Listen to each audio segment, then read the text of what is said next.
Hello world, I am Aurora and this is my 휴젠두벨 bucket list.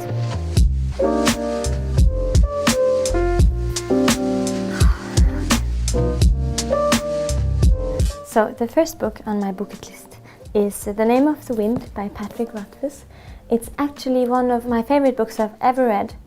He's one of my favorite writers in the whole world. It's like poetry, or actually the first 100 pages are extremely boring. In fact, so boring that you might want to rather die than to finish the book. But keep going, push yourself through the first 100 pages and then it becomes the best book in the whole world. It's true.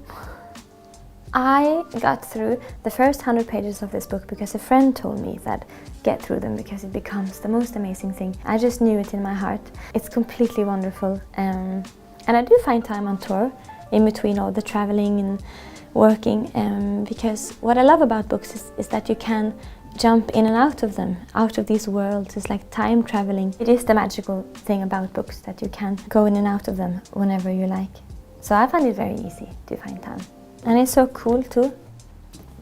And the second book on my bucket list is The Ocean at the End of the Lane by Neil Gaiman. He has such personality and whimsicalness in his writing, which I really like, and also a lot of humor, which makes even the heaviest books of his seem light-hearted as well, which I really like, so it's quite easy to read them, I find. The Ocean at the End of the Lane is a beautiful, strange tale. I feel like this book did remind me of some of the playfulness and whimsicalness and fantasy you do have as a child, and which the world kind of tries to make you forget because it forms us into adults so we can function in this world.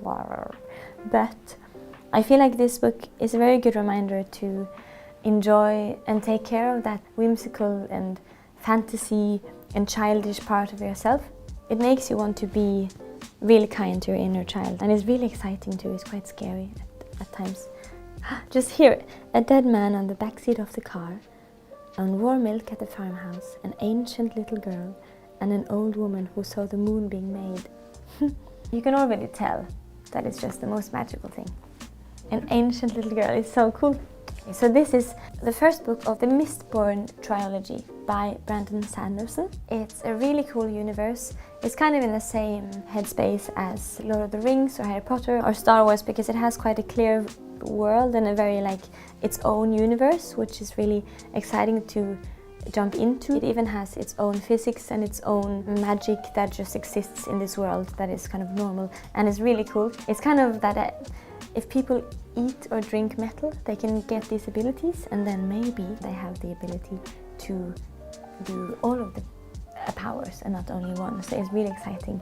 It's a book I started reading 3 years ago on tour, and I had a period in my life where I didn't read a book for 4 years. And these books kind of brought me back. So if you feel the same, if you've been a bit distant from it, because the world do take us away a lot from the things we used to do because of the internet and our phones and stuff. So this is a really good book that keeps you really excited because it's brilliant and it's easy to read, and it will make you feel better in life, I think, than to spend time on your phones. I would really recommend reading these books because they're also really good. And it's written in third person, which I really like, because then you can jump between the characters and follow all the stories that happens simultaneously. What a word.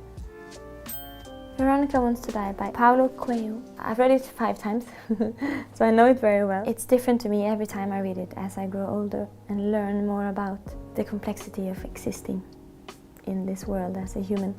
It's a very sad and slow and beautiful book about a woman who wants to die, understanding this very complicated and very human but not so often talked about emotion, being tired of life, kind of wanting to die but not really wanting to die, just not wanting to live, and you can't really find anything in between. And it's a very complicated, strange, apathic feeling I think many people struggle with, that can be very heavy on your shoulders. And you learn that you're not alone, because obviously a writer somewhere recognizes this emotion as well, and all the people who for a good reason that likes this book. I like this book for that reason, I think. And you learn a lot about how often emotions are complex.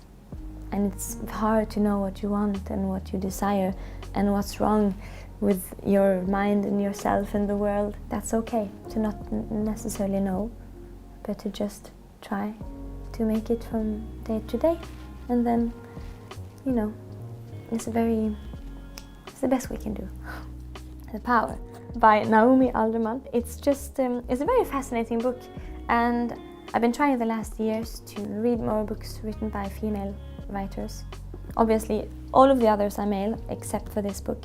And I've read a lot of books the last years that have been written by female authors, and they're just amazing. But these have been with me for such a long time and done so many important things for me and my soul, so I just couldn't resist putting them on my bucket list. It's a very interesting sci-fi dystopian book about an alternative universe where the roles of the sexes have been switched. So it's the females who gain a power that makes them physically more in control and more powerful than the male sex. And what happens to the world if women could use force and power and fear the same way as men can, if they choose to, and if they will do it or not. I will not tell you, you will read a book. I love books like that, because then you get to kind of experience the what if scenarios in life, and it's very fun. And it's very easy to read as well. I would recommend. I have a very long list of books that I need to read already. I'm extremely into books. I read all the time. So I'm always on the hunt. And I often just walk past the book aisle, feeling the books with my hand, and I stop.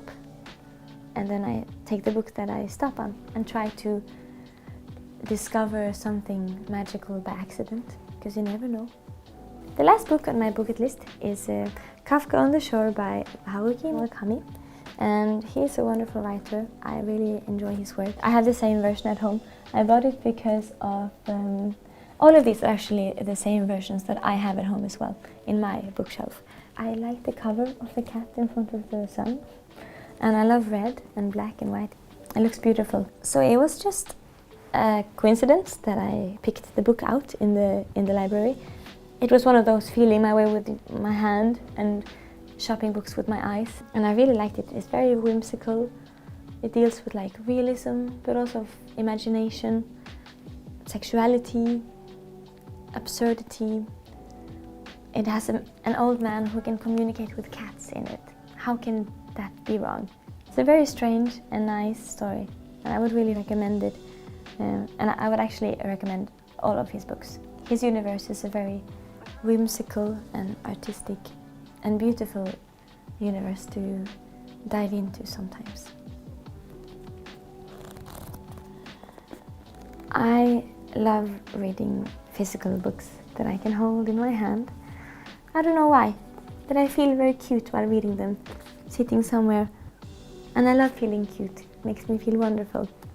And the smell and the pages. Yeah, I really love reading physical books. But sometimes when I can't sleep, I love to listen to audiobooks or System of a Down. I don't know why, but they really help me sleep. Falling asleep to violent pornography every night. To violent pornography. The song, not actual violent pornography.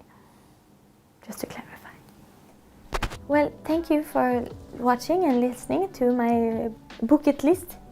If you have forgotten how fun it is to read and how much joy it brings to life independently in yourself, you're never alone when you have a book. You always have friends. You can go to cafes alone, travel alone, spend time alone, and never feel lonely when you have a book. So it's the greatest gift and greatest friend. And I would really recommend just starting reading again if you've had a time now without. Because it brings so much magic to life when you're into it. It's just amazing. I'm gonna sign a few of these and you can get them. I'm gonna take this one home because I don't have this version. You can have the other ones. Peace out.